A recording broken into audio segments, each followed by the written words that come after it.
es el grupo de filosofía de MEP, una presentación del doctor Pablo Lorenzano y después vamos a pasar a una especie de ronda de preguntas que fueron ustedes poniendo en el documento de Google que adjuntamos a la invitación como disparador para conversar un poco.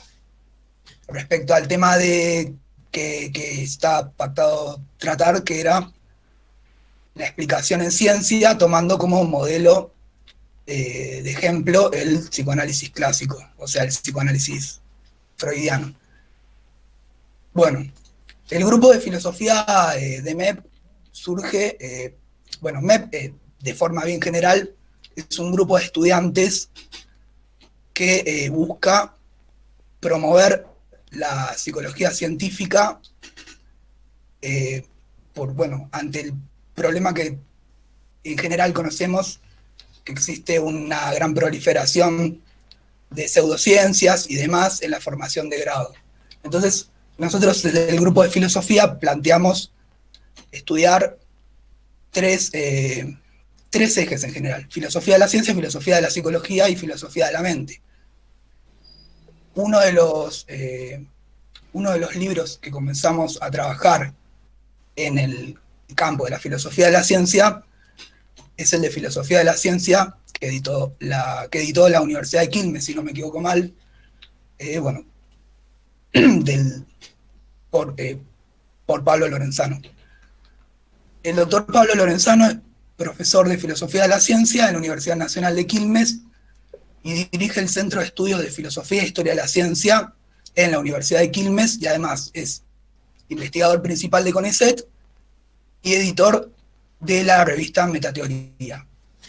En el día de hoy íbamos a estar trabajando sobre la ponencia que él nos propuso, que es la explicación en la ciencia y la psicología, tomando como modelo el, el psicoanálisis clásico freudiano.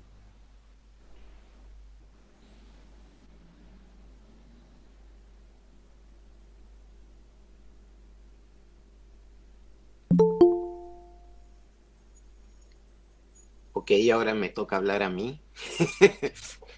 Ahora teníamos algunas preguntas, si te Bueno, parece. sí, no, lo primero que agradezco mucho la Mm, presentación, la invitación, etcétera, ¿no? Me siento muy, muy halagado y feliz de poder compartir con ustedes un momento. Eso es todo. bueno, por favor. Bien. Bueno, ahora vamos a compartir las preguntas, si te parece, y vamos conversando. Ok, adelante. Bueno, acá la primera pregunta que no sé quién la habrá propuesto, pero bueno, seguramente fue alguno de los chicos o alguna de las chicas del grupo de Filo, Uh-huh. en el que pregunta: ¿cuáles son las diferencias entre filosofía de las ciencias, epistemología y nociología? Ajá. Esto en realidad depende casi del país en donde uno esté, ¿no? Eh, a ver, el uso del plural, filosofía de las ciencias, es más usual en la tradición francesa, ¿no? Y sería una traducción al castellano, filosofía de sciences, que el singular que se suele utilizar en inglés y más, y entonces también en castellano, ¿no? Que se utiliza más filosofía de la ciencia, philosophy of science. En realidad, podría, entre los dos primeros, filosofía de las ciencias o filosofía de la ciencia y epistemología, podría no haber distinción, aunque podría haberla, ¿no? Es así que, por un lado, no sé si esto lo pudieron ver en mi librito, pero, a ver, en relación con el singular y el plural, ¿no? Filosofía de la ciencia por lo general se utiliza para referirse a toda reflexión filosófica sobre la ciencia en general, sin atender a particularidades de cada una de las ciencias. Cuando se habla de filosofía de las ciencias, en realidad es para llamar la atención acerca de que aun cuando haya rasgos comunes entre las distintas ciencias, también puede haber particularidades y que serían dignas de ser abordadas. Entonces así podemos tener, en lugar de solo filosofía general de la ciencia o inclusive de las ciencias, también filosofías especiales de la ciencia, como por ejemplo filosofía de la psicología, ¿sí?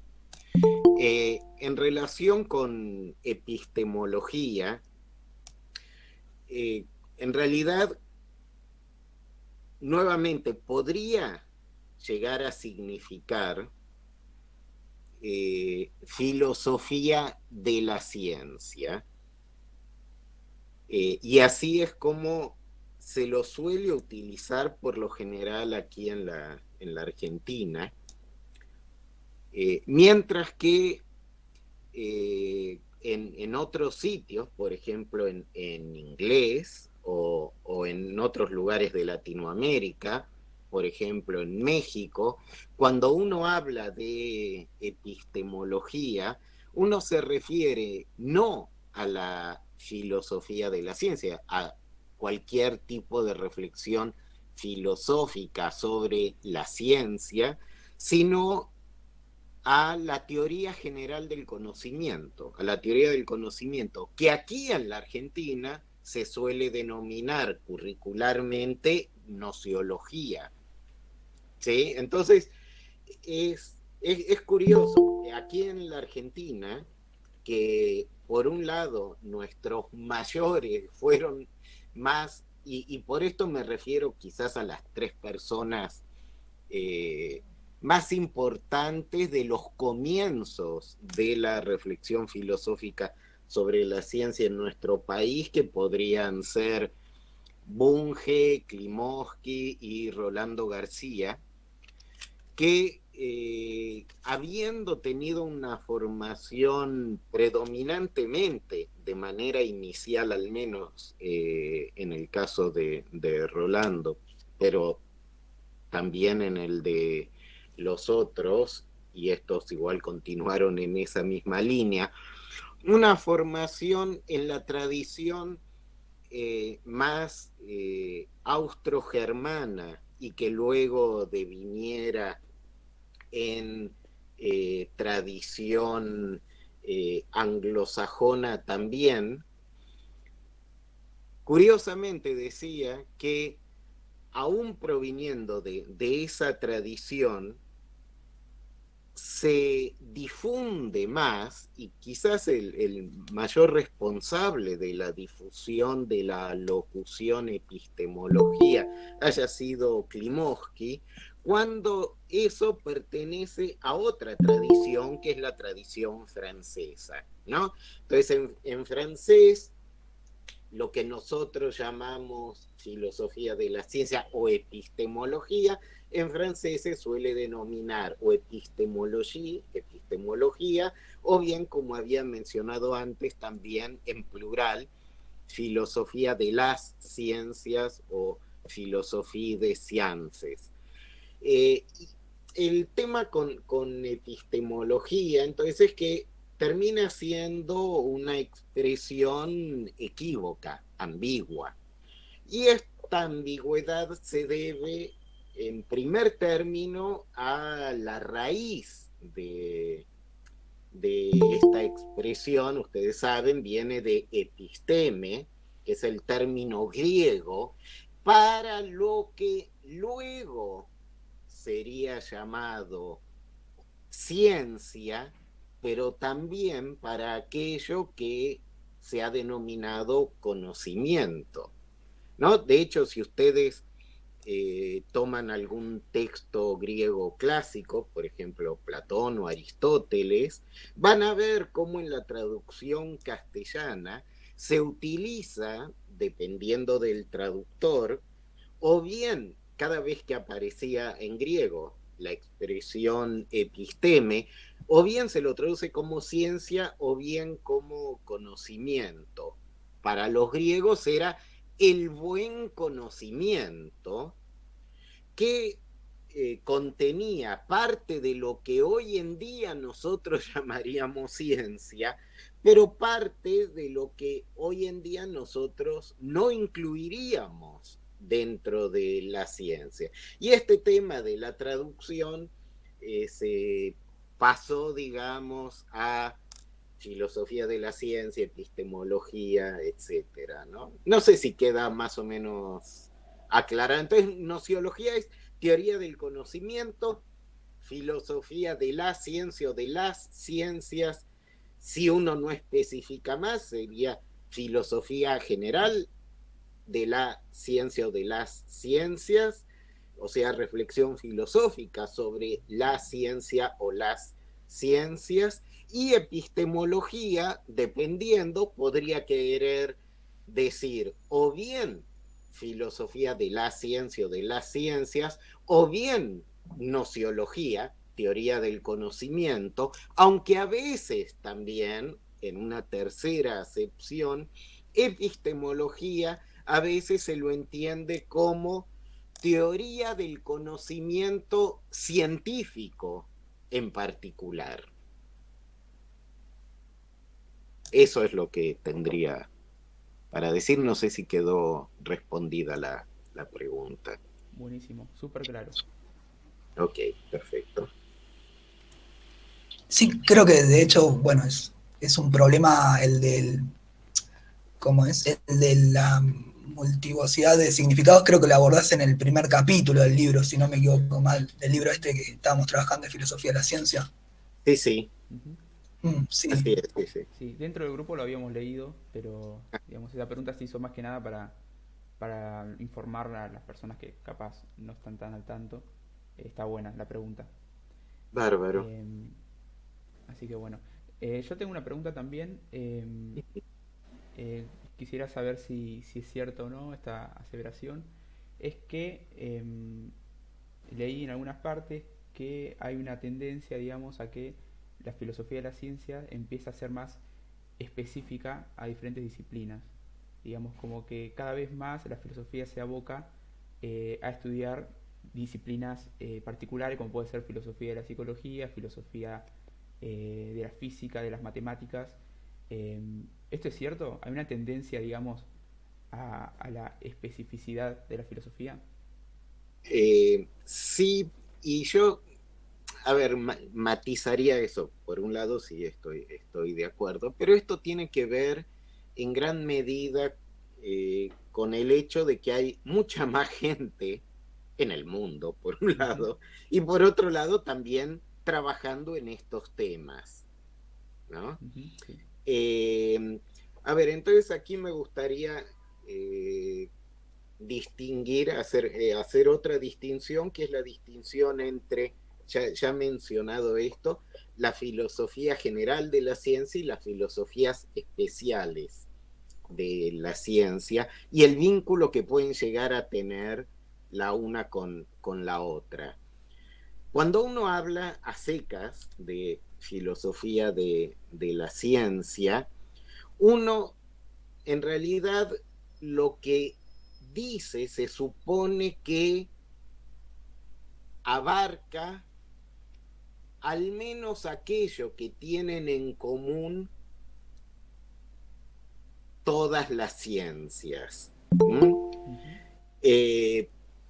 Por otro lado, está claro que la así llamada filosofía general de la ciencia siempre se basa en la reflexión acerca de alguna o algunas ciencias en particular.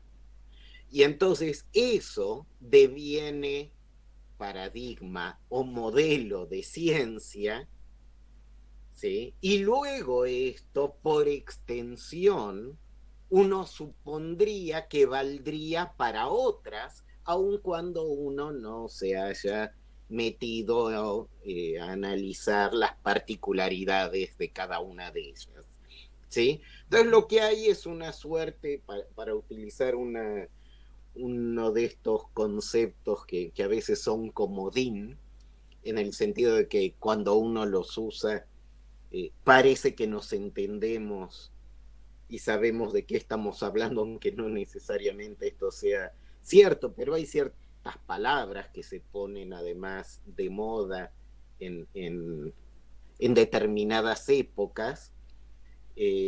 Quizás cuando yo empecé a estudiar estas cosas, uno hubiera dicho que la relación que hay entre la filosofía general de la ciencia y las filosofías especiales, en donde uno entonces se concentra en el análisis específico de alguna teorización, conceptualización y prácticas pertenecientes a aquello que, de acuerdo con la división administrativo-burocrática del conocimiento, denominamos disciplinas o subdisciplinas luego, ¿sí?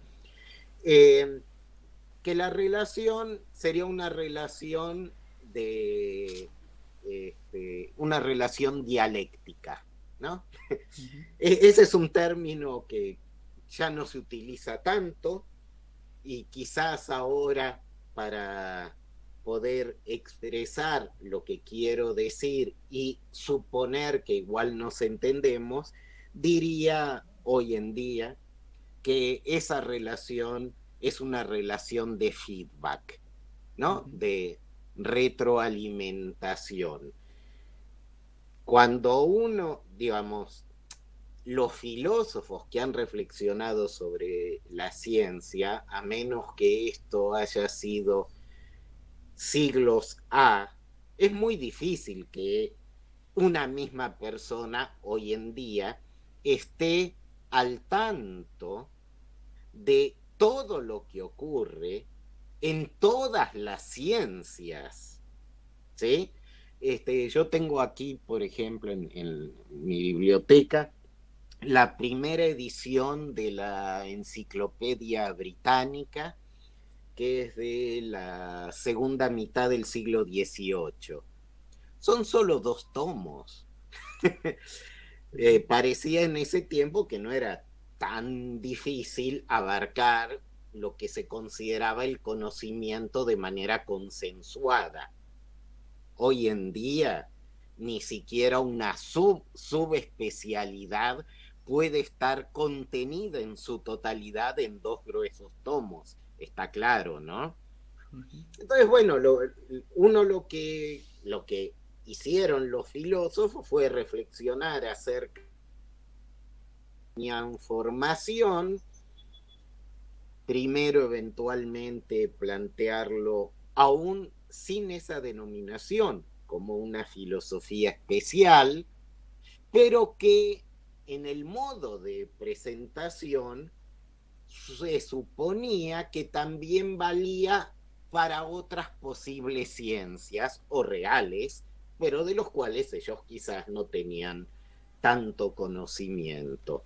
Entonces, esto surge así la filosofía general de la ciencia, las distintas posturas en filosofía general de la ciencia, que luego, en todo caso, debiera poderse ajustar cuando uno, y entonces ahí viene el feedback, cuando uno con ciertas ideas acerca de qué es lo que ocurre en la ciencia, ve con mayor detenimiento qué es lo que ocurre en alguno de sus ámbitos particulares, ¿no? Es cierto que en las últimas décadas ha habido entonces una eh, explosión de inclusive publicaciones especializadas en ámbitos específicos de la ciencia, conjuntamente con otros componentes de tipo sociológico, como la fundación de revistas en filosofías especiales, la creación de instituciones dedicadas a ello, de organizaciones de carácter nacional o internacional, ¿no? Y bueno, entonces sí, hay mucho más de esto, ¿no? De estas filosofías especiales hoy en día que en otros momentos. Pero como digo, esto tiene que ver en gran medida también porque, por suerte, hay mucha más gente interesada en estos temas y dedicándose a ellos. Yo recuerdo hace ya, no sé, puede ser cerca de 20 años, cuando para mí fue muy llamativo que asistí con muy pocos días de separación a dos congresos internacionales, uno organizado por la Sociedad Internacional de Historia, Filosofía y Estudios Sociales de la Biología, que se realizó en Viena, y el otro, el Congreso Internacional de Lógica, Metodología y Filosofía de la Ciencia, que se organizara en Oviedo, en España. Y a mí me llamó muchísimo la atención porque había casi tantas ponencias y participantes en uno y en otro, o quizás incluso había más en el de filosofía, y no solo filosofía, también sociología e historia, de la biología que en el general, ¿sí? Y esto entonces lleva a que se dé un fenómeno que es interesante también desde el punto de vista sociológico y con consecuencias epistémicas y metacientíficas, que es que se ha ido dejando de lado la filosofía general de la ciencia, y entonces no es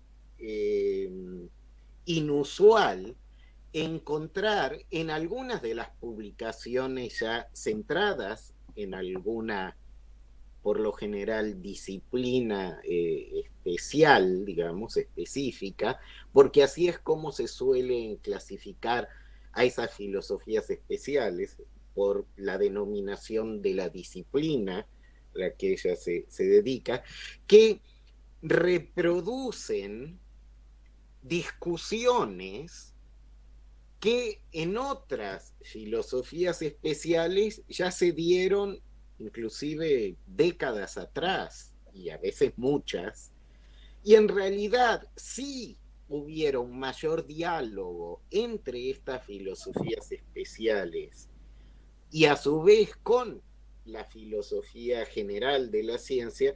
Creo que podría esto ser mucho más enriquecedor para esos análisis especiales que se quieren llevar a cabo.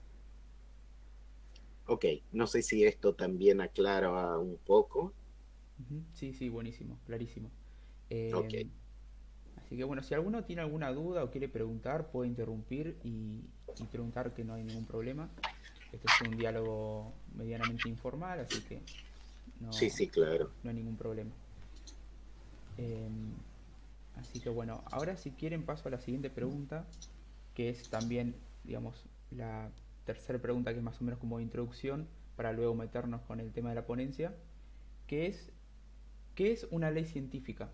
Esto lo leímos más o menos en el libro, que Ajá. estamos dentro del grupo de estudio, pero bueno, digamos, si puedes esbozar más o menos una definición de lo que sería ley científica, así ponemos un pasito en lo que sería la ponencia. Ok. Eh, Veo que igual aquí hay algún mensaje, ¿no? De Gerardo. Pero bueno, eso voy a responder luego, ¿no? Si les parece. y ahora trato de contestar a esta otra. En realidad ese es un tema al que me he dedicado mucho también desde hace mucho ya. Quizás como, como primera aclaración, muchas veces lo que nosotros hacemos no tienen como lo mismo para el trabajo que hacen los científicos, no debiera ser denominado en sentido estricto definir o dar definiciones. A veces es posible hacer esto. En realidad el punto importante es lograr la mayor claridad y precisión posibles. Uno de los modos de hacerlo podría ser el de proporcionar una definición. Lo que pasa es que en lo que yo llamaría el vocabulario metacientífico en uso por parte de los científicos y de aquellos que escriben libros de texto, que no necesariamente tienen que ser científicos practicantes, pero que juegan un rol realmente muy importante en la presentación y en el proceso de transmisión del conocimiento consensuado en determinado momento por cierta comunidad epistémica. Definición muchas veces se lo utiliza como sinónimo de precisión. ¿Sí? Entonces, bajo el desideratum de ser claro y preciso, uno suele encontrar en textos o en exposiciones orales, por tal término, ¿no? Tal término lo vamos a definir del siguiente modo. Por tal término entendemos tal cosa. Y se supone que damos una definición. El asunto es que eso es un modo, como decía, usual de entender el término definición, pero no es su sentido técnico. En un sentido técnico, dar una definición es proporcionar condiciones necesarias y suficientes para la aplicación del concepto expresado por el término en cuestión. Y además, una definición debe cumplir con dos condiciones. La condición de eliminabilidad y la condición de no creatividad. Entonces, muchas veces lo que hacemos en filosofía en general, filosofía de la ciencia en particular, pero que también hacen los científicos en su propia práctica, es tratar de aclarar de qué se está hablando, aunque esto no sea en términos de definición en sentido estricto. Y esto es lo que nosotros llamamos, siguiendo a Carnap de manera técnica, proporcionar una elucidación. Elucidar un concepto es hacerlo más preciso. Una de las maneras posibles de hacerlo así es proporcionando definiciones, pero no es la única, y esto por algo que ustedes conocerán y que Bunge denominaba es una sobreexigencia de la razón pedir que definamos todos nuestros términos. Porque si por definición entendemos lo que ya desde hace mucho tiempo se entiende, que es aquellas que son denominadas definiciones nominales, o sea, de términos, y no las llamadas o bien definiciones reales, o bien definiciones ostensivas, o bien definiciones operacionales. sino concentrándonos en las definiciones nominales, ustedes saben que cuando uno define un término, esto lo hace apelando a otros. El asunto es que si ahora pedimos que tenemos, ¿no?, el imperativo de definamos todos nuestros términos, esto nos lleva a tener que definir aquellos en términos de los cuales definimos aquel que acabamos de hacerlo. Y esto nos terminaría llevando o bien a un regreso al infinito o bien a un círculo vicioso. Ustedes habrán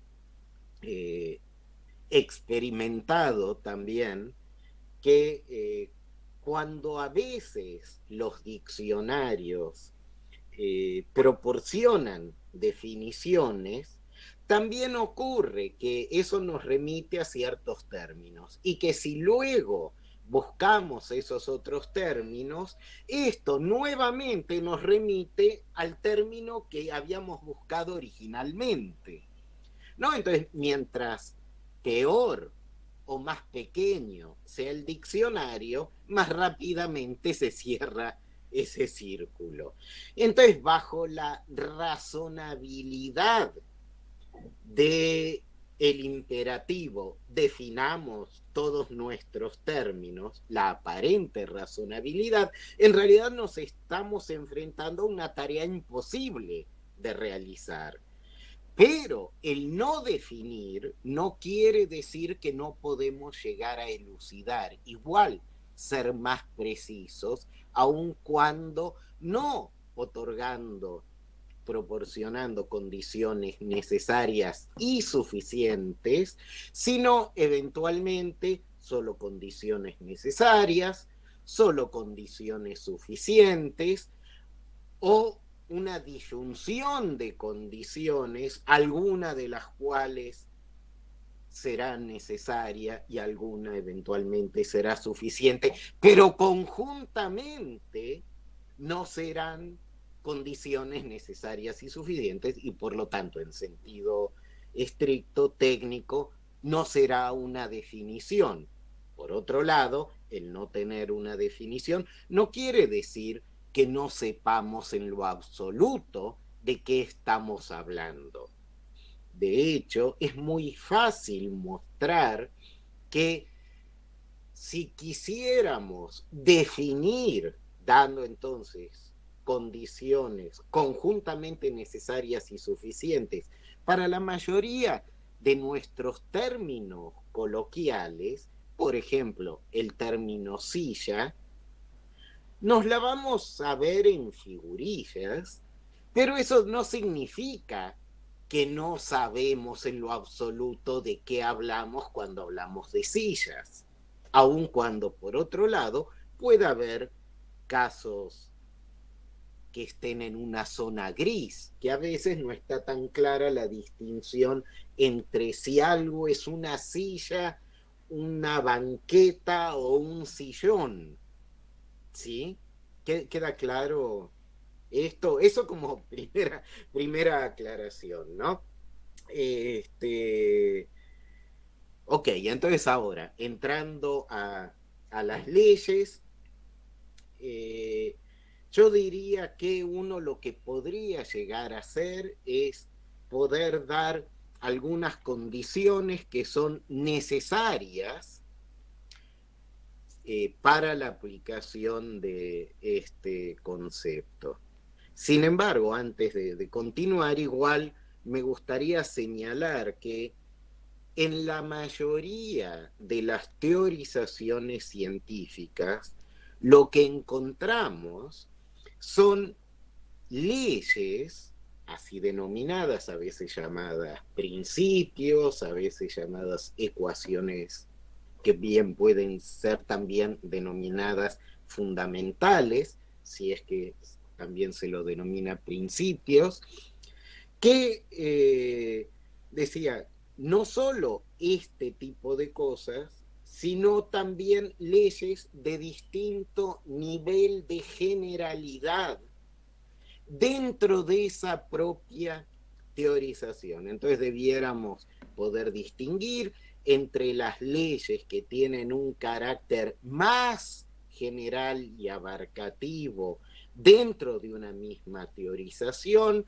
y aquellos otros que tienen un ámbito de aplicación empírica más restringido dentro de la misma teorización.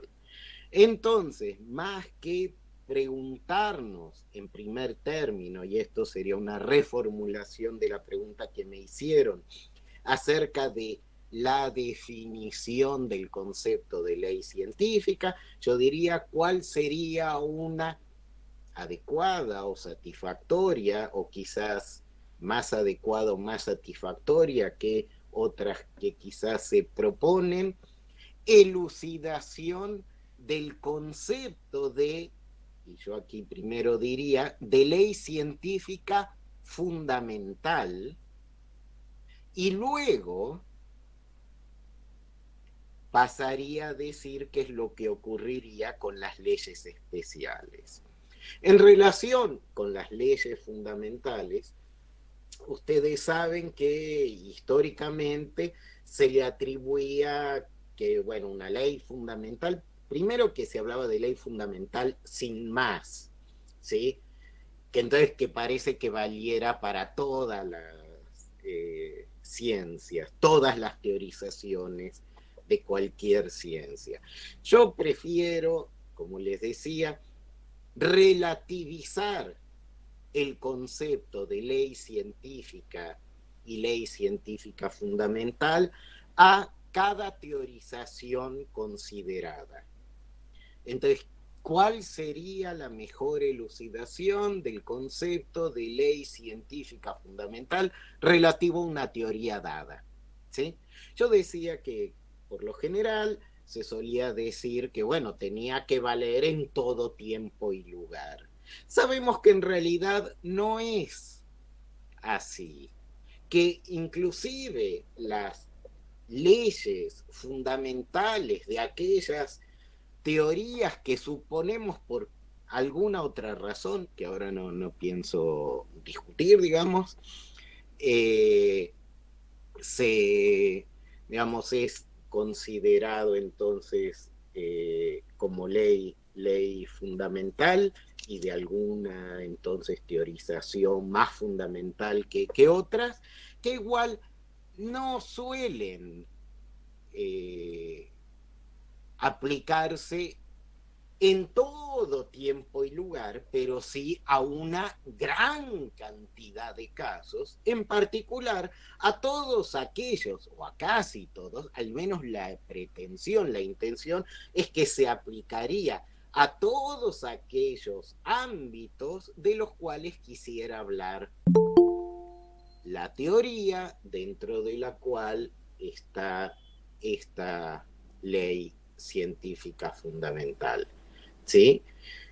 Por otro lado, se suele decir que otra de las características, otra de las condiciones que debiera satisfacer es la de necesidad. No solo se aplica en todo tiempo y lugar, sino también de forma necesaria.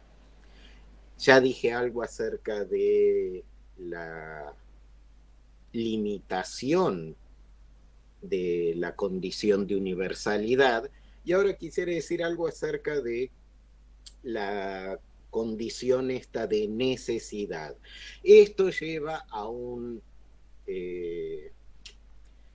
complejo problema de carácter metafísico, y que es en qué consiste la necesidad, cómo caracterizar la necesidad de carácter fáctico, o a veces, como se lo llama, de las leyes, nómico, ¿sí? Diferenciándolo de la necesidad lógica, que es aquel ámbito donde parece que no habría gran desacuerdo en cómo caracterizarlo o elucidarlo. En relación con este punto, también se vincula otra distinción que se suele hacer entre, y esto puede ser que también lo hayan visto en mi librito, entre leyes de la ciencia y leyes naturales, ¿sí? O de la naturaleza. En realidad, yo no tengo un talante metafísico, en un sentido tradicional del término, entonces prefiero hablar más de la ciencia que de la metafísica como un problema filosófico, y en ese sentido diría que en todo caso el tipo de necesidad que uno puede llegar a identificar en aquello que se podrían llegar a denominar leyes científicas fundamentales es la necesidad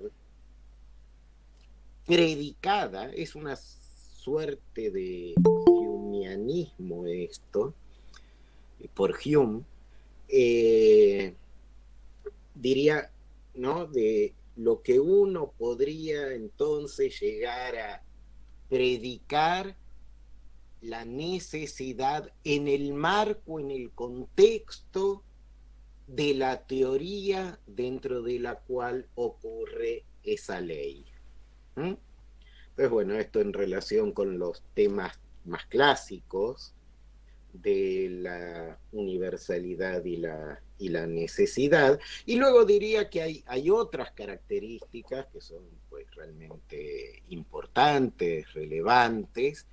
Por ejemplo, el carácter sistemático, ¿sí? Que en realidad, por lo general, las leyes científicas fundamentales lo que hacen es proporcionar un marco general y que ellas mismas, como tales, no se someten de manera directa a contrastación, sino que lo hacen a partir de formas particulares que adoptan, eso en la terminología de Kuhn, y si quieren en la que nosotros ya habíamos mencionado aquí, a través de las leyes especiales, ¿sí? Que son esas formas particulares que adopta la ley fundamental para poderse aplicar a sistemas empíricos particulares. Entonces, en este sentido, lo que da es ese marco general para la formulación de esas otras leyes especiales. En alguno de los trabajos, en alguno de mis últimos trabajos, pero bueno, esto ya inclusive del año 2014, 2015, lo que hago es identificar 5 características vinculadas entonces entre sí y que digo, elucidarían la noción de ley científica fundamental. Pero creo que con esto tenemos para arrancar, no sé si les parece. Buenísimo. Bueno, para lo que estamos dentro del grupo de estudio fue más o menos un Sí. repaso del capítulo, así que buenísimo. Este, bueno, ahora si quieren empezamos con las preguntas sobre la ponencia, que acá hay varias. Tenemos la de Gerardo primero, que bueno, Gerardo dentro del grupo, digamos, es una persona que admiramos bastante, así que bueno, le agradecemos a él también por estar acá. Eh, bueno, Gerardo dice, a mí me interesan dos que están en el listado del Drive. La metateoría estructuralista, ¿hizo aportes para distinguir entre ciencia y pseudociencia? ¿Y por qué eligió el psicoanálisis clásico como ejemplo para un estudio de caso de la explicación científica en psicología, siendo que el estatus científico del psicoanálisis es muy cuestionado por diversas Ajá. razones, no solo desde los Perfecto. criterios de Popper? Ok. Esto es algo que ya hemos quizás conversado con el propio Gerardo en algún momento, pero está bien retomarlo aquí. Yo diría que lo que está muy cuestionado es el tratar de encontrar criterios de demarcación entre ciencia y pseudociencia, o entre ciencia y no ciencia, ¿no? Ustedes sabrán que esta distinción entre qué es ciencia y qué queda por fuera de ella, esto fue algo que tuvo una relevancia muy importante, sobre todo en la primera mitad del siglo XX, aunque con distintos enfoques y distintas denominaciones, ¿no? Para esto les recomiendo el texto de Carnap en la filosofía de Rudolf Carnap, donde él le responde ¿no? Es la réplica que él le hace a Popper en este sentido. Y él entonces distingue lo que, digamos, porque además tienen en mente cosas distintas. Cuando Popper se refiere a pseudociencias, se refiere a justamente aquello que tendría la pretensión de ser ciencia y que por la utilización de alguno de estos criterios, pues no sería digno de ser considerado como tal. Mientras que en el caso de Carnap, cuando él trata de establecer algún criterio de demarcación, y esto entre fines de los años 20 y comienzos de los años 30, él se refiere más a la metafísica tradicional, ¿sí? O sea, en el sentido más de la problemática que tenía Kant, ¿sí?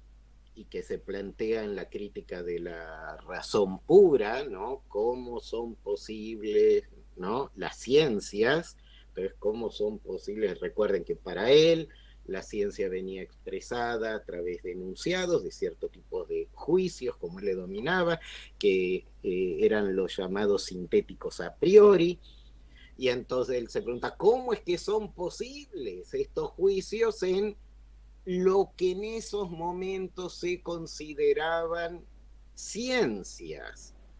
Por un lado, la matemática, por otro lado, la física, y por otro lado, la metafísica, la filosofía, la metafísica tradicional. Y recuerden que la respuesta de Kant que da en la crítica de la razón pura es apelando a las formas puras de la sensibilidad más las formas puras del entendimiento. Entonces con uno podemos explicar cómo es que son posibles los juicios sintéticos a priori en la matemática, sumándole las formas puras del entendimiento, cómo son posibles los juicios sintéticos a priori en la física, y recuerden, esas son las dos primeras partes, la estética y la analítica trascendental, mientras que la respuesta que él da en la tercera parte de la crítica, la denominada dialéctica trascendental, es que no son posibles los juicios sintéticos a priori en la metafísica. O sea que tendrá pretensión de ciencia, pero no lo es. Ok, entonces, Carnap y Popper pensaban en cosas distintas. Efectivamente, Popper luego de cierto momento empezó a ubicar dentro de lo que él denominaba pseudociencias, no solo, por ejemplo, la astrología, sino también al psicoanálisis, cosa que no es que esto lo haya hecho siempre. Entonces, no está tan claro qué es lo que se pide cuando se pide un criterio de demarcación entre qué y qué. Segundo, como ustedes también saben, todos los criterios que han sido avanzados hasta ahora, criterios de demarcación, no han dado los resultados deseados. Porque o bien si aplicamos de manera sistemática dichos criterios, o bien incluimos cosas dentro de la ciencia que nos gustaría dejar fuera, o bien dejamos fuera cosas que nos gustaría incluir y que parece que nadie discutiría de que debieran incluirse. Por eso es que el problema de la demarcación en gran medida se ha ido abandonando. Esto no quiere decir que no pueda haber discusiones puntuales. Yo lo que preferiría, en lugar de intentar elaborar un criterio de demarcación entre ciencia y no ciencia, y lo digo así para...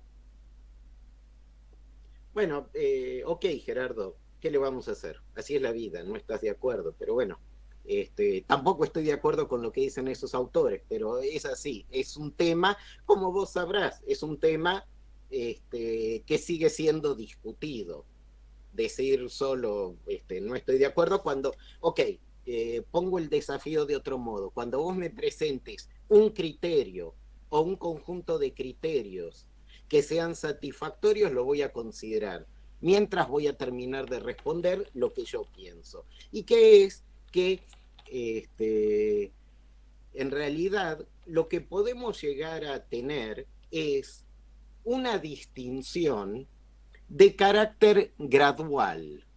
Aquellos que creen que las cosas son de todo o nada, quizás ese sea el error.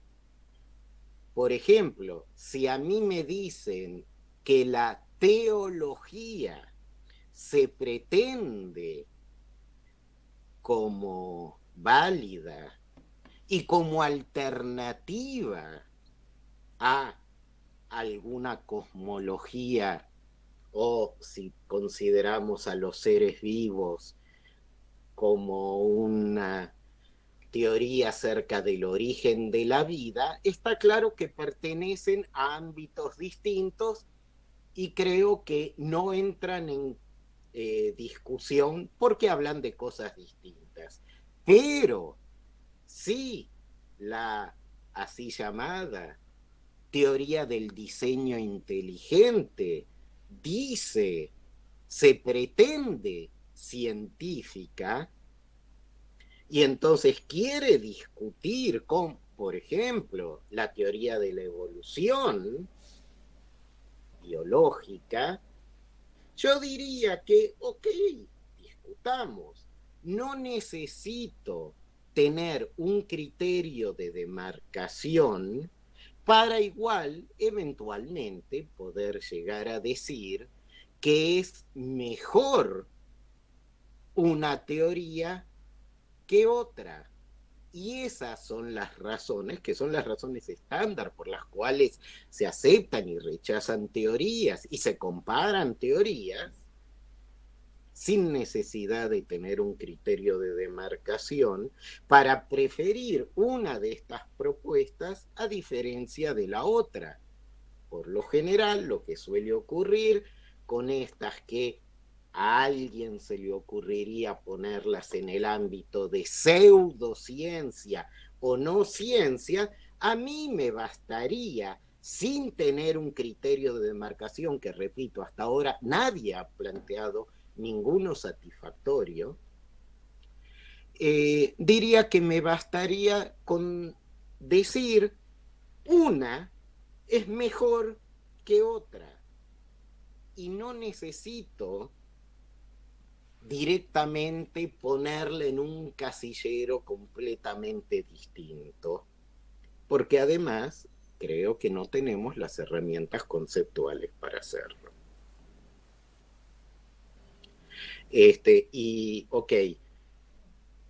Ok, es cierto que se han retomado. Sí, sí, se han retomado, eso lo concedo, pero esto tiene que ver con algunas problemáticas puntuales y que se han dado en determinados países y que por eso, por extensión, luego uno también parece que tiene que volverlos a discutir. Justamente este es un tema, ahora el que le acabo de mencionar, por ejemplo, la posible disputa en el nivel científico de la de la teoría del diseño inteligente y la teoría de la evolución, creería que es una disputa que no nos tenemos que comprar, ¿no? Nosotros, en nuestro país, ya que sabemos, ¿no? de el lobby que puede llegar a tener la iglesia. Esto recuerdan cuando quisieron hacerse reformas curriculares, etcétera, ¿no? El lobby que puede llegar a tener la iglesia en nuestro país. Así que preferiría, ustedes saben además que la teoría de la evolución en la dictadura estuvo prohibida y que inclusive de hecho la persona que la reintrodujo en exactas en la UBA, Osvaldo Rey, un gran paleontólogo, no pudo llamar, cuando él regresó del exilio, su curso de teoría de la evolución y lo tuvo que llamar genética de poblaciones, aunque daba evolución, ¿sí? Efectivamente, creo que hay problemas sociales y que prefiero que algunos de ellos no nos tengamos que comprarlos, ¿no? Efectivamente. Ok, eso.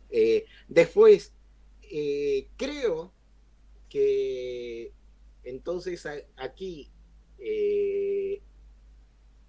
yo no sé cuáles serían las otras diversas razones. A ver, para no considerar el psicoanálisis. Si lo que me estás diciendo es que hay teorías que son mejores, me parece perfecto. Ese es el criterio que pueden llegar a tener los miembros de una comunidad científica en un momento dado.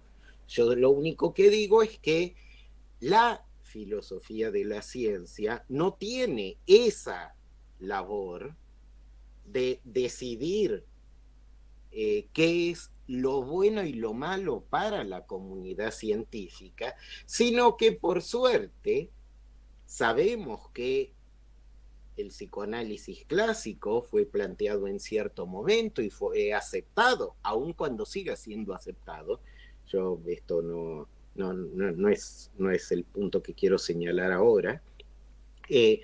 Creería que, del mismo modo que podemos analizar filosóficamente la teoría del flojisto, aunque la hayamos abandonado, también podemos analizar filosóficamente al psicoanálisis clásico, aun cuando, como digo, puede llegar a haber consenso acerca de que hay que abandonarlo por parte de los miembros de la respectiva comunidad científica, en este caso la comunidad psi. No sé si queda claro. Quedó clarísimo, Pablo. Le agradezco. Muy buenas respuestas. Y aquí quiero traer a colación una pregunta que hizo Catriel Fierro Sí. sobre cuál cree que es la postura más coherente o productiva en términos de avance científico sobre la relación que tiende a adoptarse en la historia de la ciencia y filosofía de la ciencia, es decir, cómo congeniar ambas disciplinas. Sí, y yo tenía una pregunta un poco relacionada con lo que venían discutiendo sobre cómo ponerlo en términos de... Tal vez usted habló, por ejemplo, de elucidación. Yo estoy de acuerdo en que la labor de la filosofía en general es la elucidación. Entonces, los científicos, como planteaba, por ejemplo, bueno, Kuhn o ya más adelante Feyerabend, tendrían ciertos criterios, ¿sí?, para determinar cuáles teorías son más plausibles en un determinado momento. ¿No sería trabajo del filósofo de la ciencia averiguar cuáles son esos criterios para así, de alguna forma, generalizarlos a la historia de la ciencia. Y de alguna forma lo enmarco en la pregunta de Catriel. Ok, entonces, es realmente muy interesante la pregunta y sigue siendo tema de debate, como ustedes saben. Yo mismo me dedico a historia de la ciencia, además de filosofía de la ciencia, al mismo tiempo que trato de hacer una historia de la ciencia filosóficamente contenida, enmarcada, y una filosofía de la ciencia históricamente informada. Y para poder responder, quisiera además establecer alguna otra distinción, ¿sí? La distinción cuando uno habla de, esto lo recordarán de mi texto, cuando uno habla de filosofía de la ciencia, uno puede hacer un análisis tanto sincrónico como diacrónico, ¿no? Hay una tendencia que yo diría es errónea en suponer que la única filosofía de la ciencia que se vincula con la historia es la filosofía diacrónica de la ciencia, porque considera todo un discurrir temporal. Y esto digo que es erróneo porque uno puede hacer perfectamente, como acababa yo de mencionar, un análisis sincrónico, por ejemplo, de la teoría del flogisto hacia fines del siglo XVIII, y esto está claro que aunque lo haga en un único momento, ¿sí? O un periodo tan breve que sería casi indistinguible, vamos a considerarlo como un instante temporal, igual está claro que tengo que basarme en la historia de la ciencia para hacer ese análisis filosófico sincrónico, ¿sí?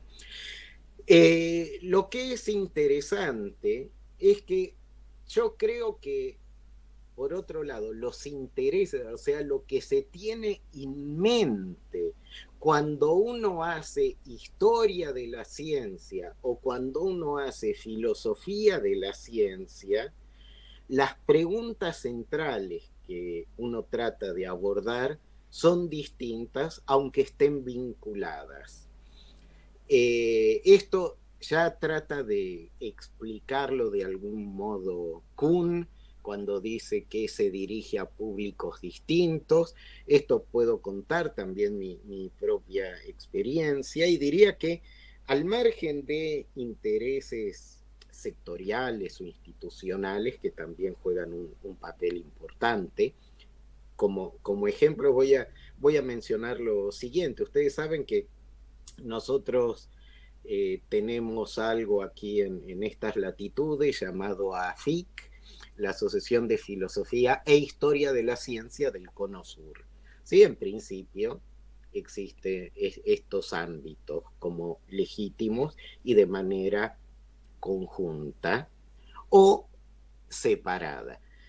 En algún momento me tocó volver a organizar uno de los congresos, de los encuentros de AFIC, y al mismo tiempo me habían solicitado que organizara el congreso de lo que se llamaba en ese entonces, que todavía funcionaba, que era la Sociedad Latinoamericana de Historia de la Ciencia y la Tecnología.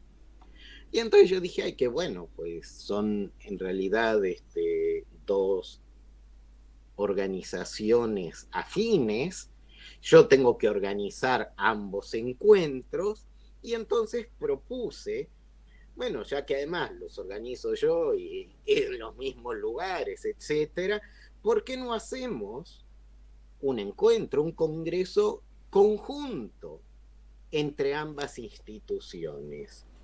La Sociedad de Historiadores no quiso porque no quería juntarse con filósofos, ¿sí? Es cierto que muchas veces, aun cuando se aparezca la expresión historia de la ciencia, si además está filosofía de la ciencia, pocas veces figura historia de la ciencia en sentido estricto allí, pero no había por parte de AFIC no había ningún problema, todo lo contrario en que se hicieran conjuntamente, pero sí lo hubo por parte de los historiadores. Y esto yo lo he sentido en muchas de las presentaciones que hago en el ámbito de la historia. Tengo que, de algún modo, ocultar el andamiaje filosófico para poderme dirigir en un vocabulario más en común a los historiadores. Y no siempre, inclusive, se ha entendido el tipo de relaciones históricas que ha habido entre la filosofía de la ciencia y la historia de la ciencia han sido cambiantes. Ustedes saben que, por un lado, hay múltiples maneras de hacer filosofía de la ciencia, también hay múltiples maneras de hacer historia de la ciencia, ¿sí? También cuando uno piensa en historia de la ciencia, quizás erróneamente, piense en una historia de tipo conceptual, pero también puede haber geográfica, sociológica, etcétera. Puede haber distintos tipos de historia de la ciencia, ¿sí? Entonces está claro que, bueno, también dependiendo del tipo de enfoque particular que uno tenga en filosofía de la ciencia y en historia de la ciencia, esto puede cambiar la posición de cómo entender, cómo hacer eso. Ustedes saben, además, desde el desarrollo de la filosofía histórica de la ciencia, que durante alguna década se asumió casi como natural este matrimonio, que recuerden, entre filosofía e historia de la ciencia, que recuerden que algunos lo han cuestionado como solo ser un matrimonio de conveniencia, etcétera, ¿no? Otros entonces vuelven a citar a Lakatos y su paráfrasis del dictum kantiano, etcétera, etcétera. Durante algunas décadas, inclusive, dejó de considerarse este vínculo como algo necesario, y no solo eso, sino inclusive casi como algo deseable, o al menos como algo que le pasó a muchos, como algo sobreentendido, el tipo de vínculo que había que darse. Y aunque quizás en las últimas 2 décadas o en la última década fundamentalmente, ha vuelto a plantearse o replantearse el tipo de vínculo posible que puede llegar a darse entre la filosofía y la historia de la ciencia.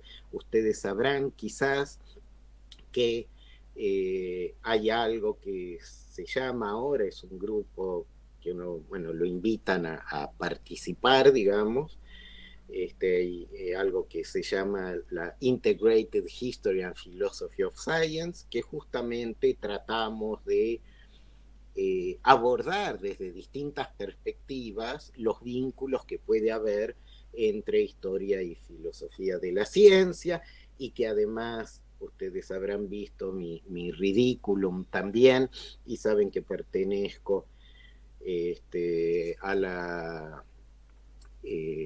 ¿cómo se llama? La Asociación Internacional de Historia de la Ciencia, y también a la de Filosofía de la Ciencia, y además que formé parte de los comités de la llamada Unión Internacional, divididas en divisiones ahora, de la Unión Internacional de Historia y Filosofía de la Ciencia y la Tecnología, y con sus 2 divisiones, la de Historia de la Ciencia y la Tecnología y la de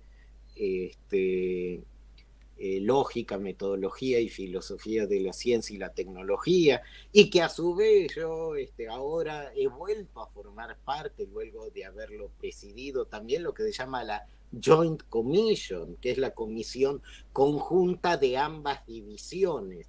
Entonces, bueno, algunos creemos que pues hay un vínculo estrecho, sobre todo si uno hace historia. A ver, si uno a la filosofía de la ciencia la entiende fundamentalmente en términos de elucidación o reconstrucción, y además, o se concentra en esos aspectos, y además, si uno hace una historia más de tipo conceptual, entonces claro, hay una afinidad muy grande, y que a veces la distinción, nuevamente, yo diría que quizás no es tanto de tipo de, sino nuevamente gradual. Y podría ser algo como lo siguiente: en la medida en que uno vaya explicitando cada vez más el andamiaje filosófico o los presupuestos filosóficos generales del quehacer historiográfico, creo que se va acercando cada vez más a una filosofía histórica de la ciencia, o como uno la llamaría, si quieren, adoptando la terminología de la tradición francesa, una epistemología histórica o una historia epistemológica. Hay una distinción entre ellas, si quieren después volvemos sobre esto. Y no tanto, digamos, que uno puede reconocer casos claros de historia de la ciencia donde casi no hay explicitación de los presupuestos filosóficos. Uno puede hacer una filosofía de la ciencia donde haya claramente un basamento en algún, al menos, caso histórico en al menos algún momento, y la filosofía de la ciencia, alguna especial, no puede ser de otro modo más que eso, y luego puede ser que haya todo un continuo de posibles modos de hacerlo dependiendo de una mayor o menor explicitación de esto que venía comentando. Nuevamente sigue siendo un tema abierto, discutido, y algunos creemos que sigue habiendo ahí una conexión realmente importante, aunque no es tan claro el modo en que esto puede llegar a mostrarse en trabajos puntuales, y aún con gente que está de acuerdo en esto más general que yo mencionaba, que considere de manera distinta trabajos de esa área, ¿no? Bueno, esto es lo que podría decir así de manera general y por el momento. No sé si Catriel más o menos te responde mínimamente. Muy interesante, Pablo. Seguramente Catriel ha sido debidamente contestado, si no, bueno, calculo que apelará en el chat. Ok. Otra pregunta de Juan González Menéndez, que digamos está ligado al debate que se originó antes sobre ciencia, pseudociencia o no ciencia. Digamos, ¿cómo hacemos con un montón de discursos que pretenden tener injerencia en el ámbito académico? Por ejemplo, la astrología, la homeopatía, bueno, y diversas ciencias más, ¿no? Y cómo se hace, y yo agregaría también cómo se hace con la implicación técnica que tiene eso, ¿no? Con respecto a terapias, con respecto a incluso fondos públicos que son derivados hacia esas disciplinas. Y cómo se hace para contrarrestar eso si no tenemos, digamos, esos criterios que pusimos en duda hace un momento. Ok. Es probable que la pandemia ponga cada vez más en el candelero este tipo de cuestiones, o haga pensar más a la gente en general en este tipo de cuestiones, ¿no? Está claro que no todo, digamos, yo creo que hay una diferencia muy grande, o hay algún tipo de diferencia, vamos a decir así, entre la astrología y la homeopatía, ¿no? Creo que, digamos, la astrología no disputaría ningún espacio dentro de ciencias consolidadas contemporáneamente, como la astronomía, mientras que sí es más probable que lo haga la homeopatía respecto de las ciencias médicas, ¿no? Entonces, creo que son dos casos distintos. Una cosa es, ¿cómo se llama la mina? Esquirru, ¿cómo se llama la que hace los, los cosas estos, lo decía cada año? Sí, es Kirru, pero no me Eso, acuerdo. bueno, creo que está bien si uno ve eso, la parte de atrás de algunos periódicos, ni siquiera sé si lo sigan sacando, ¿no? A uno cómo le va a ir en el día o en el mes o en el año por qué signo es, no sé si, digo, esto no compite en el terreno de la ciencia, mientras que es cierto, y muy adecuada tu reformulación, sí es cierto que la homeopatía compite en el ámbito, pero yo no diría de las teorías o teorizaciones médicas o de las ciencias médicas, biomédicas, sino que lo hace en el ámbito de las, justamente como mencionaba, de las terapias, de lo que sería el equivalente a las denominadas aplicaciones tecnológicas en otros ámbitos, ¿sí? Y entonces, claro, lo que se trata de, digamos, aquellos que argumentan en favor de la homeopatía no lo hacen en términos de buena fundamentación científica, buena fundamentación, sino eventualmente en términos de su posible eficacia terapéutica, ¿no?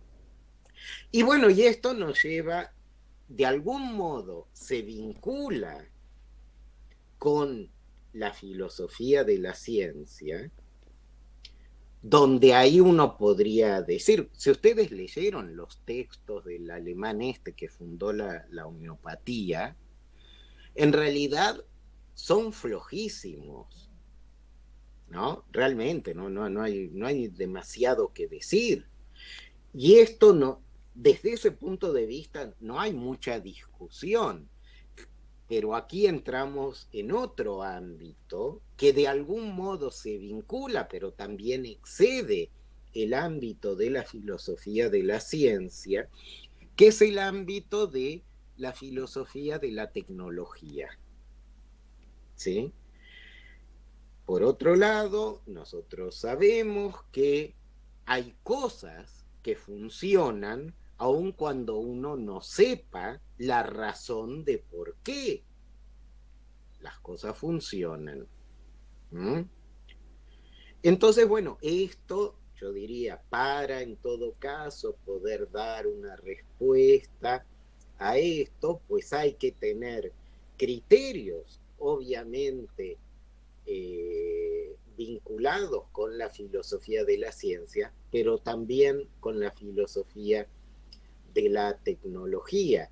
Y por lo general, además,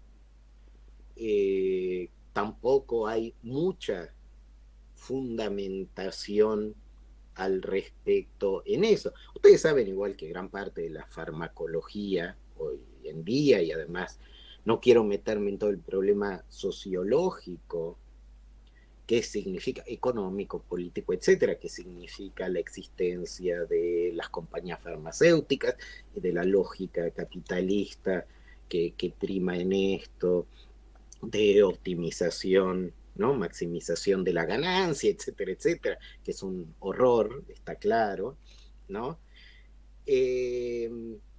Pero bueno, entonces, en qué cosas funcionan y qué cosas no, decía que muchas veces esa farmacología tiene una base que puede venir de medicinas tradicionales, qué sé yo, ¿no? Digo, la gente pues comía algo y para tal cosa le iba mejor, ¿sí? Y no sabían, porque ellos después lo podían, no sé, adjudicar a alguno de los dioses o a quien fuera, pero bueno, después, pues se vio que eventualmente eso era un honguito, ¿no? Y que luego pues se puede aislar y controlar bien de qué se trata ese asunto y cómo tratarlo, etcétera, y es la penicilina, vamos. Entonces, qué sé yo, a veces las cosas funcionan y no se sabe, pero de ahí a que entonces efectivamente funciona cualquier cosa, bueno, esto tiene que ver con todo un gran problema de la salud, etcétera, que está claro que pide a gritos, sí, pero no solo filósofos de la ciencia, filósofos generales, sino luego filósofos de la tecnología, filósofos de la medicina y luego además pues gente vinculada con distintos ámbitos, ¿no? Del conocimiento que exceden esto y luego sociales, bla, bla, bla. Sí, creo que lamento no poder decir mucho más, pero creo que indiqué de por dónde iría algo del tratamiento de estas cosas y pues uno tiene que reconocer los límites, ¿no? Los alcances y límites de aquello que uno hace. Espero que, aunque no del todo satisfactoria, sea en algún sentido satisfactoria mi respuesta. Calculo que sí, porque bueno, justamente Juan González comenta que, digamos, evidentemente la disputa por el lado de la astrología Sí. se da en el ámbito tecnológico, digamos, en el ámbito de las terapias, que eso, su respuesta sería que sería un problema no epistemológico de filosofía de la ciencia, sino un problema que acarrea filosofía de la tecnología. Yo tengo Claro, una... por eso yo diría no solo, ¿no? Entonces esperar una respuesta completa por parte de la filosofía de la ciencia lo vería como un wishful thinking, ¿no? Eso debiera ser complementado con otras cosas, sí, sí, de acuerdo. Bien, bien, me pareció muy claro. Y yo tengo una pregunta acerca de, digamos, de qué tipo de corriente en epistemología o en filosofía de la ciencia usted maneja. Yo entiendo que a través del libro que hemos leído, que usted está basado de alguna forma en lo que se llama el estructuralismo metateórico. ¿Qué distinciones encontraría entre el estructuralismo de Van Freysen, Schnitt, etcétera, con la propuesta de Mario Bunge en filosofía de la ciencia y epistemología?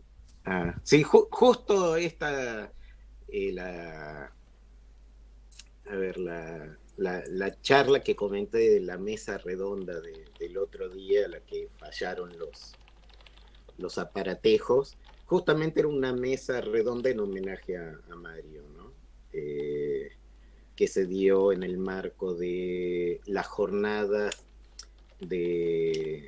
en epistemología de las ciencias económicas o de la Facultad de Ciencias Económicas, que se suelen realizar todos los años, esta vez por razones obvias, se hizo de manera virtual.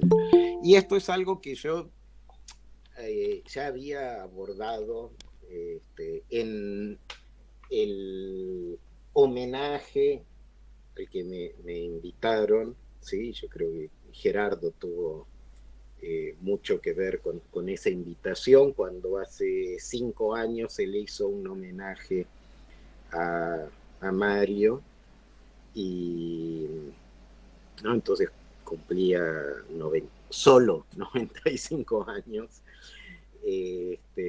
Y bueno, yo ahí ya expuse.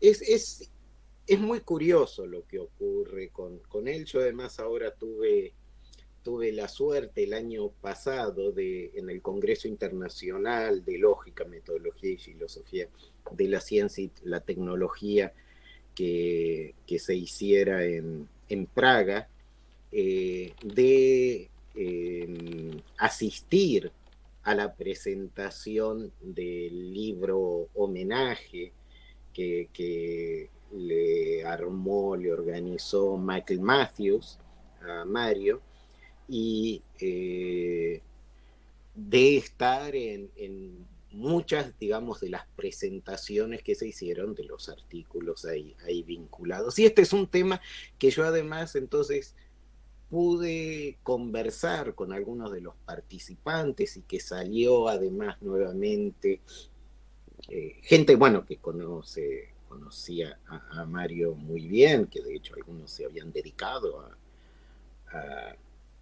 al análisis de su obra desde hace ya décadas, y, y que además surgió en algunas de las sesiones, con algunas de las ponencias y preguntas que allí surgieron. Es algo muy curioso lo que ocurre con él, porque si ustedes en Mario uno encuentra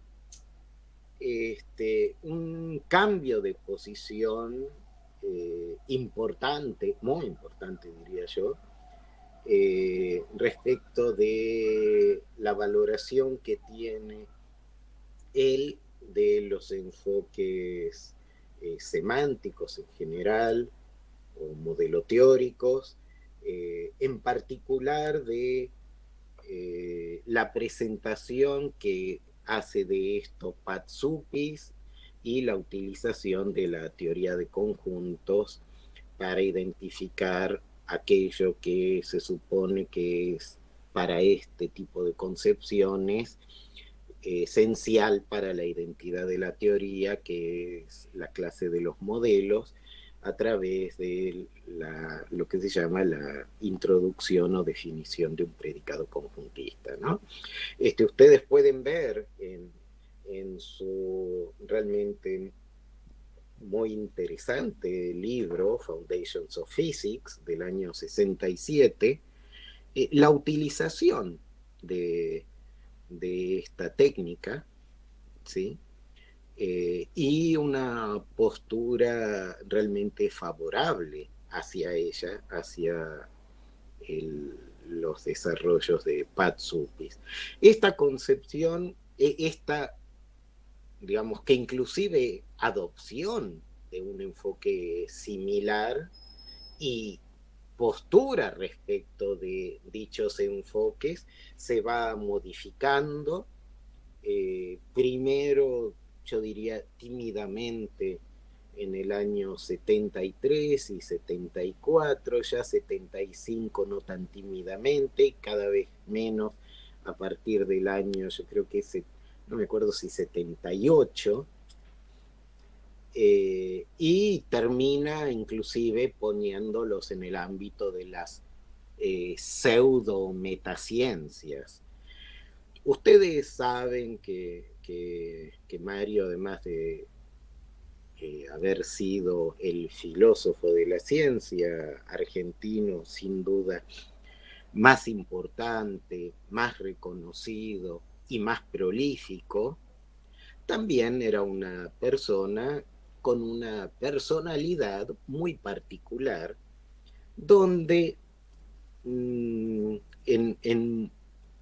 se dejaba llevar muchas veces. Es muy curioso, porque él, que se ve a sí mismo, y que en gran medida uno lo puede ver así también, como un cruzado iluminista, él muchas veces decía que se dejaba llevar por sus pasiones, simpatías y antipatías personales, y que muchos de sus textos están teñidos de esta fuerte carga que lo hace entonces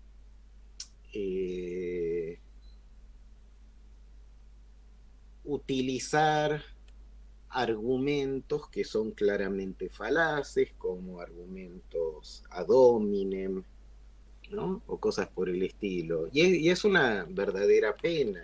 Yo traté de preguntarle a gente cercana a él qué les parecía a ellos, o si tenían algún relato personal que contarme de por qué eh, esto en su obra, este cambio.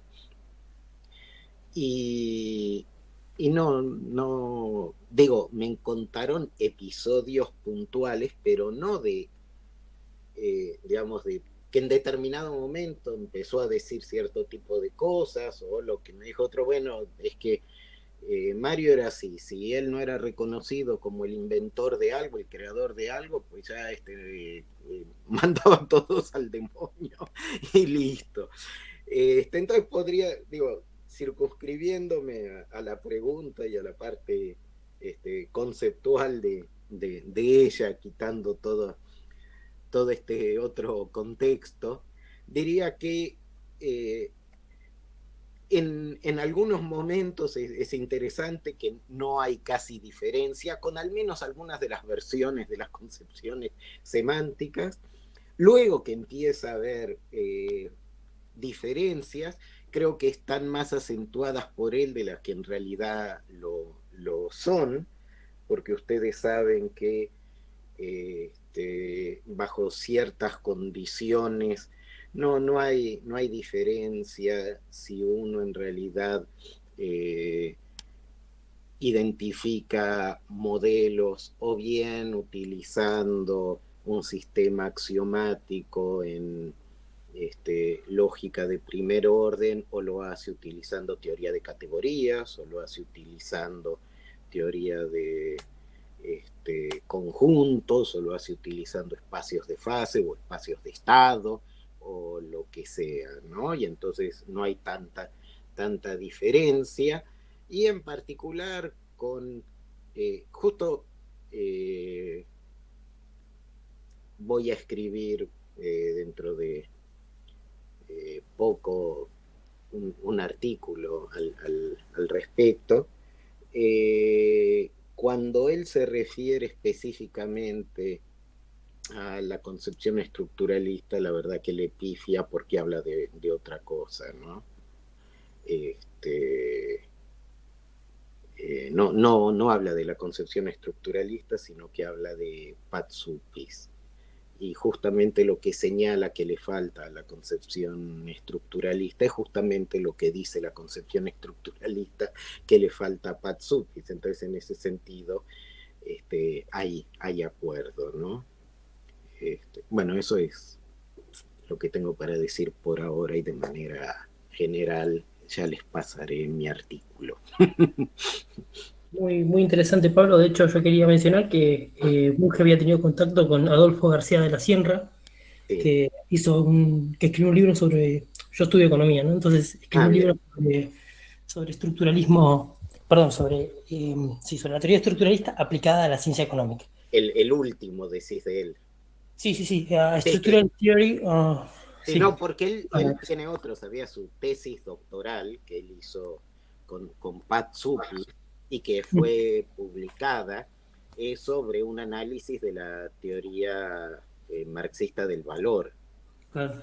utilizando también expedientes de tipo supesianos. Sí, perdón la interrupción. No, por el contrario, muy, muy bueno el comentario. Y bueno, nada, que él cuando falleció Mario, le contó una anécdota que digamos, cuando Mario estaba escribiendo el Treatise, le corrigió un aspecto, digamos que Mario pensaba que las leyes eran propiedades de las cosas y no, digamos, relaciones entre las cosas. Después lo corrigió evidentemente en el segundo volumen en el cuarto. Ajá. Y bueno, y nada, eso. Estaba muy interesante el comentario. Mira qué bien. Sí, no, Adolfo realmente, digo, también es un gran personaje, además de ser un viejo amigo, y alguien que cuando trabaja filosóficamente realmente lo hace, yo diría, muy bien, lo cual no quiere decir que uno esté de acuerdo en todos y cada una de las cosas, digamos, que alguien dice. De hecho, esto es lo que suele ocurrir en filosofía y que nos permite además seguir trabajando, ¿no? Bueno, aquí Gerardo comentaba que una de las razones por la cual Mario rechaza la metateoría estructuralista es porque no adopta una postura ontológica materialista. Y sí, pero a ver, si esas, a ver, yo diría que si uno toma todos y cada una de las posiciones de Mario, posiciones sustantivas como esto, por ejemplo, el materialismo, y que igual ahora voy a corregir lo que dice Gerardo, en realidad uno se queda solo con las posiciones de Mario y rechaza absolutamente todo lo demás. O sea, él se queda solo con su posición y rechaza todo. Por otro lado, yo diría que el estructuralismo metateórico es perfectamente compatible con una postura ontológica materialista. Qua metateoría no sostiene una posición filosófica sustantiva acerca de eso, ¿sí?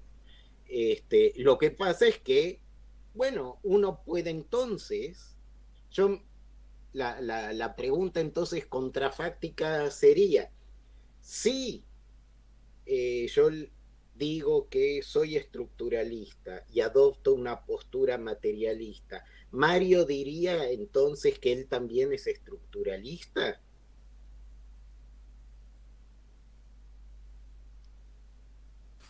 ¿No? Me explico, ¿no? Digamos, qué sé yo.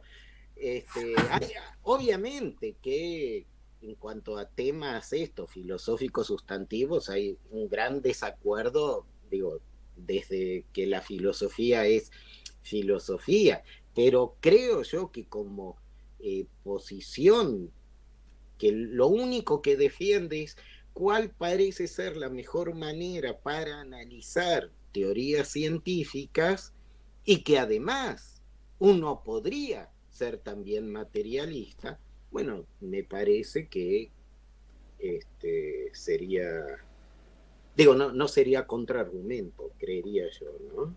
Pero claro, esa es una de las razones que él menciona. Esto es cierto. Esto es cierto. Creo que él igual entiende mal eso, o le da demasiado peso él a ser materialista. Yo creo que eso es algo por añadidura a el mejor modo de representar la estructura o naturaleza de teorías científicas. La otra cosa es cuál es la postura que uno debe tener acerca de esas entidades que se supone que ocurren dependiendo de la teoría científica que uno acepte. Sí, él dice que es materialista y está muy bien. Hay mucha gente a lo largo de la historia que lo ha sostenido y de hecho es algo que hasta yo hubiera sin duda sostenido hace mucho tiempo. Ahora no sé si es algo que me interese, inclusive, y entonces no veo tampoco incompatibilidad. Sí, aparte usted comentaba que evidentemente no es por el lado de la ontología o la metafísica que está dirigida su...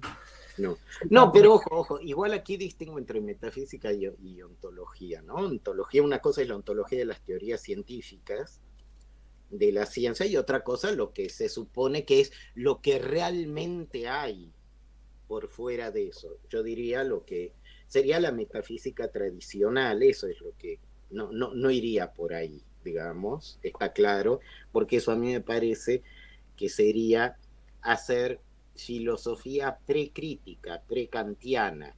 Y es cierto que no es fácil encontrar criterios de progreso en la filosofía, del mismo modo que tampoco lo es tan fácil, ustedes lo sabrán, de encontrarlos en la propia ciencia, ¿sí? Ya que al menos después de Kuhn sabemos que no solo hay ganancias, sino que también hay pérdidas cuando eventualmente hay grandes transformaciones, ¿sí? en la ciencia. Pero bueno, yo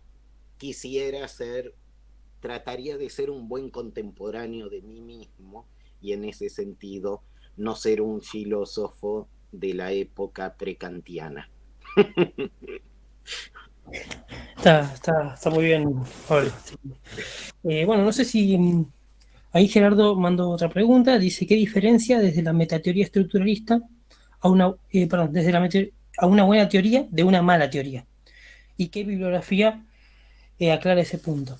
Ok, esto no hay, porque no es algo que se trate específicamente desde el estructuralismo. Para nosotros sería una teoría como cualquier otra, no en cuanto a sus méritos empíricos, que eso en todo caso tendría que ser evaluado por la comunidad científica correspondiente, sino en cuanto a su naturaleza, sí puede ser reconstruida del modo en que solemos reconstruir teorías, será una teoría. Luego, claro, la evaluación no ahora de la estructura de esa teoría, sino de sus méritos en ese ámbito específico, el análisis de su estructura puede ayudar a los científicos a emitir un juicio sobre eso. Y nosotros eventualmente también, claro, si identificamos que en una teoría pues se aplica a un ámbito muy restringido y la otra se aplica a un ámbito mayor, o si en una el grado de aproximación, ¿no? Todo lo demás que ceteris paribus, si la épsilon de aproximación aceptada en uno es enorme y en otro muy pequeño, y uno lo satisface y el otro no, pues diríamos que bajo ese criterio sería preferible tal teoría a tal otra. Pero claro, todo esto es algo que te permite ver a través del análisis que uno hace metateórico de la teoría, pero está claro que la decisión sería tomada dentro del seno de la comunidad científica respectiva. Creo que esto también responde más o menos, ¿no? Sí, por lo que vengo entendiendo, digamos, de la propuesta de la metateoría estructuralista, se mantendría como una especie de limbo entre, digamos, no incurrir en la falacia naturalista y tampoco incurrir en la falacia moralista, es decir, no decir cómo deberían ser las cosas a partir de lo que es, ni decir cómo, porque son, así deberían ser, ¿no? Claro, Entonces, exacto, sí. Hay un texto ya antiguo de Moulines, cuando yo era becario del Instituto de Investigaciones Filosóficas, esto a comienzos de los años 80, y él era mi tutor en el instituto, y él ahí había publicado exploraciones metacientíficas. Él en alguno de los textos dice que la idea esta de buscar un criterio de demarcación es quizás demasiado apresurado y es en realidad poner el carro delante de los caballos, ¿no? Porque bueno, en realidad, si bien es cierto que cada vez sabemos más acerca de qué es la ciencia, uno tiene que ser relativamente pues cauto con esto, además por esa enorme pluralidad, ¿sí? Y uno va dando, yo prefiero dar pasos, aunque sean pequeños y firmes, que arriesgados, pero en realidad con una base de barro, ¿no? Esto tiene que ver efectivamente con el tema que ahora planteabas, del problema de si hay la filosofía de la ciencia, tiene un carácter meramente descriptivo, independientemente de si esta expresión tiene algún sentido, o puramente normativo, nuevamente si es que esta expresión tiene algún sentido. Y como también en algún otro texto lo menciona Moulines, y en esto yo lo seguiría, complementando y mejorando alguna, digamos, complementando lo que en algún momento dijo Larry Laudan acerca de esto, y de algún modo Ulises mejorando algún comentario crítico que había hecho sobre esto, donde sabemos, no hay pura normatividad, ni puede haberla, y no hay pura descripción, ni puede haberla. En realidad, esto tiene que ver con otro tema más de carácter general y que ya había mencionado, que es, en lugar de pensar las cosas en términos dicotómicos, tenemos que aprender algo, y eso también está en exploraciones metacientíficas, en sus textos metafilosóficos, que es la relevancia de las distinciones graduales. ¿Sí? Entonces, es probable, del mismo modo que quizás ustedes conocen texto probablemente de Hilary Putnam, pero esto ya se había referido Moulines antes, el problema de la distinción radical entre hecho y valor, ¿sí? Bueno, pues aquí también quizás no sea un buen modo de pensar las cosas, ¿no? Él introduce, Moulines, una tercera categoría que es la de interpretación, y en realidad uno puede llegar a ver quizás que hay cierto tipo de labor que uno puede llegar a hacer como filósofo de la ciencia, que sería más, si quieren, cercano a lo que tradicionalmente se llamaba descriptivo, pero que no es puramente descriptivo, es interpretativo.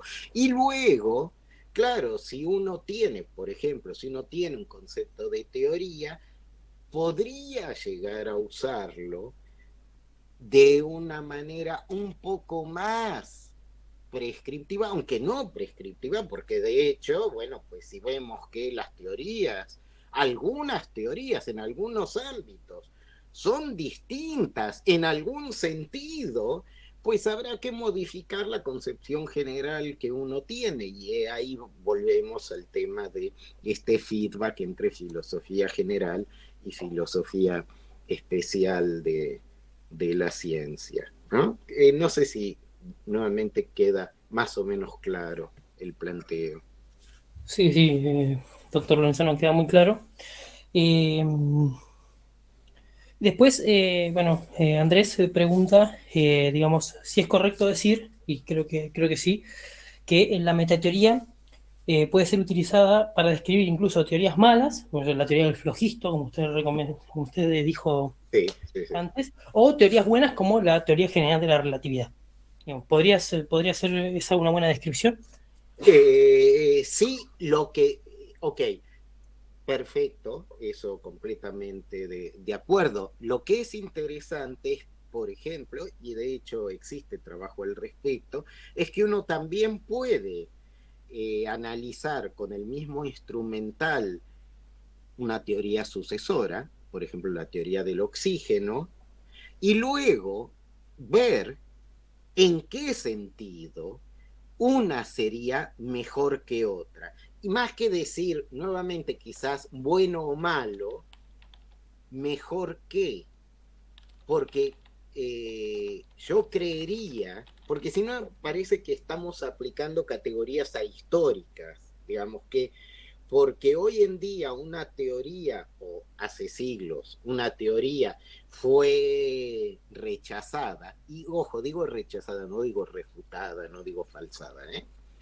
digo rechazada porque se tenían buenas razones para hacerlo, ¿no?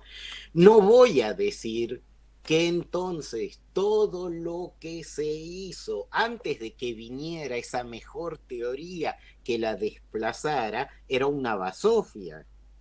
No es así. Lo que es, digamos, para aquellos que vayan teniendo algún tipo de familiaridad con la historia de la ciencia, van a ir también adquiriendo esa sensibilidad, y esto es lo que cuenta el propio Kuhn, aquí no estoy inventando tampoco el agua tibia ni el hilo negro, y que es que a él justamente al tener que enfrentarse por primera vez a lo que aparece en esos libros llamados Física de Aristóteles, le sorprende cómo hay cosas que le parecen obvias, cómo hay cosas que le parecen que son un disparate y cómo hay cosas que no entiende. ¿Sí? Pero no vamos a decir que todo entonces lo que apareció en ese momento y que juzgado con los criterios de ese momento en la física de Aristóteles era malo en términos absolutos y generales. ¿Está claro lo que digo ahora? Sí, sí, muy claro, realmente. De hecho, bueno, Kuhn introduce esta cuestión del contexto de educación, digamos, para hablar de digamos, cómo se construye una teoría, digamos, en un ámbito particular histórico.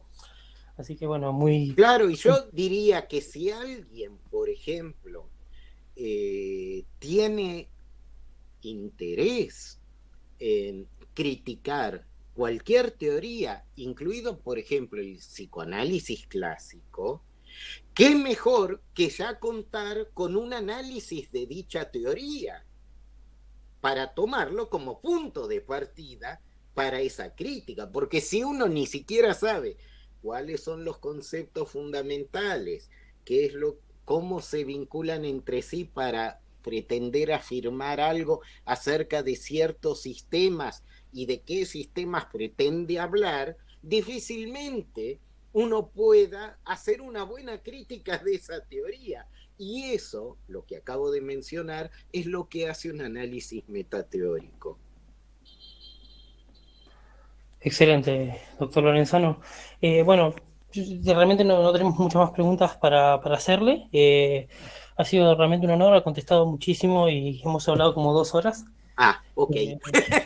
No se ve que... No, sí, igual extraordinario. Me engancho.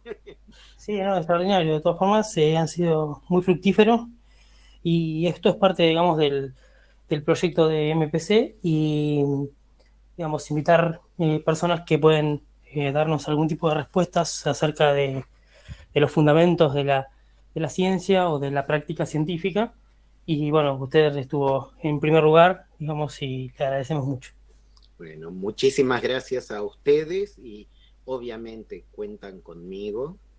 Y está claro que, bueno, en mi página, en otros lados hay más publicaciones, pero todo lo que yo menciono, inclusive en el libro y en otros lados, o casi todo, inclusive lo debo tener digitalizado, así que en caso de que quieran algo, por ejemplo, estos otros trabajos de Adolfo, etcétera, pues será un gusto para mí compartirlo con ustedes, ¿sí? Excelente, doctor Lorenzano. Bueno, le agradecemos mucho y agradecemos la presencia de todos los que participaron, hicieron preguntas muy interesantes. Y bueno, nos vemos la próxima y muchas gracias. Que así sea. Que la pasen muy bien, cuídense mucho, ¿sí? Sí, igualmente, usted que